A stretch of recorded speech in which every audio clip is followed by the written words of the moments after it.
Le message central du livre de l'Apocalypse se trouve résumé dans Apocalypse 21:7. Celui qui vaincra héritera ces choses. Je serai son Dieu, et il sera mon fils. Le Dieu d'amour désire nous donner toute la nouvelle création. Si nous ne vaincons pas, nous ne serons pas capables d'en jouir. Dans ce livre de la Révélation, il nous a enseigné comment vaincre.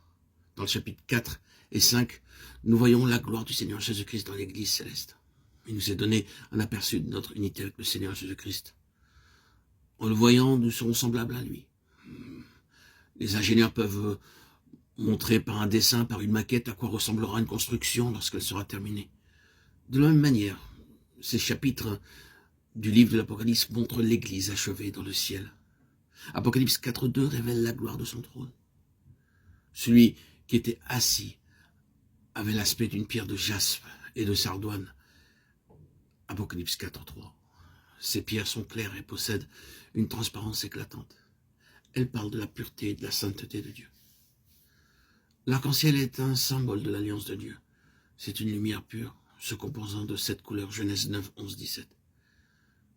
Le premier arc-en-ciel ici représente un témoignage de l'alliance de Dieu avec les hommes. Lorsque nous avons l'espérance de partager le trône de Dieu, comme cela est promis dans Apocalypse 3:21, nous nous demandons comment nous pouvons y parvenir compte tenu de nos limitations humaines. Nous partageons ce trône non à cause de ce que nous sommes, mais à cause de l'alliance de Dieu. Dans le psaume 89, 35, il promet « Je ne violerai point mon alliance », parce que Dieu est Dieu. Il doit garder ses promesses. Dieu ne peut et ne veut pas mentir. Il est le Dieu qui garde l'alliance. Nombre 23, 19.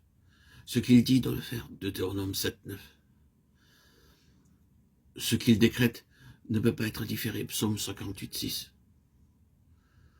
Lorsqu'il appelle, il est fidèle. 1 Thessaloniciens 5, 24. L'arc-en-ciel est le témoignage de la fidélité de Dieu.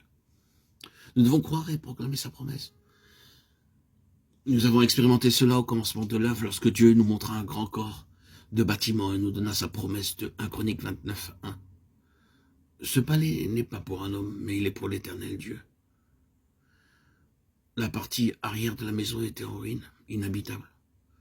Nous avons demandé s'il y avait une possibilité que la maison devienne vacante. Il nous fut répondu « Oui, mais le propriétaire ne fera aucune réparation ».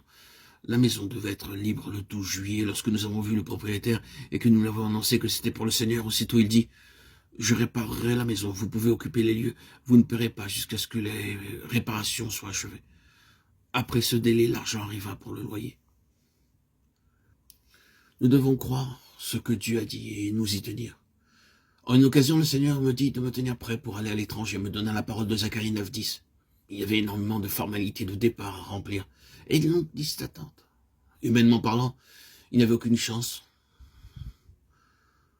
Pendant mon culte matinal, le Seigneur me donna Isaïe 43, 16. Je ferai un chemin dans la mer. Quand j'arrivais au guichet, un employé dit « Il y a une seule place pour un employé du gouvernement indien. Êtes-vous employé du gouvernement ?» Je lui dis que j'étais serviteur de Dieu. « C'est bien ainsi, dit-il. » Et il me donna le billet. Nous devons apprendre à compter sur les promesses de Dieu.